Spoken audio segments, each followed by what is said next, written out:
अनंत अंबानींच्या लग्नाच्या मिरवणुकीसाठी अनंतची बहीण ईशा आणि वहिनी श्लोका यांनी मस्तच लुक केलं होतं। यावेळी दोघींनी पण लेहंगा चोळी घालून आपला देसी लुक दाखवला। मात्र ईशा समोर श्लोका फिकी पडलेली दिसली। नेमकं असं का? चला पाहूयात।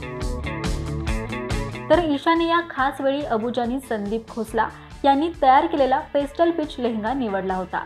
या लेहंग्यात हाताने जरदोसी भरतकाम केलं, तर ब्लाउजवर सोनं आणि स्वारोस्की क्रिस्टलची डिझाइन होती।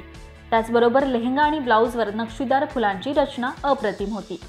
त्याचबरोबर ईशाचा लेहंगा जरी सुंदर डिझाइन केलेला असला तरी ईशाच्या दागिन्यांवरून कोणीही नजर हटवू शकणार नाही। तिने महाराणी शैलीतील फुलांच्या डिझाइनचा हिऱ्यांनी मढवलेला नेकलेस घातला होता।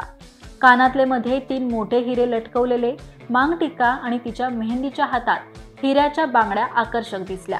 इतकंच नाही तर ईशाची फुलपाखरू आणि फुलांची अंगठी सुंदर होती।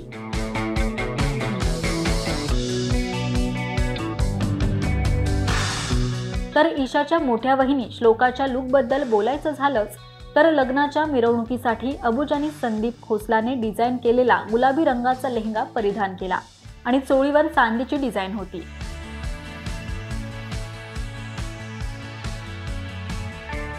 तर एकंदरीतच संपूर्ण लेहंग्याला माणिक आणि पन्नासह फ्लोरल डिझाइन करून भारीच लुक देण्यात आलाय। तर फायनल टच देण्यासाठी श्लोकानं डायमंड ज्वेलरी घातली होती।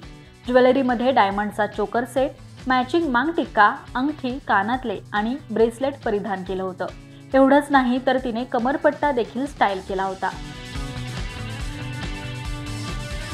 मात्र ईशाच्या महाराणी लुकच्या तुलनेत श्लोकाचा हा लुक फिका पडलेला दिसून आला।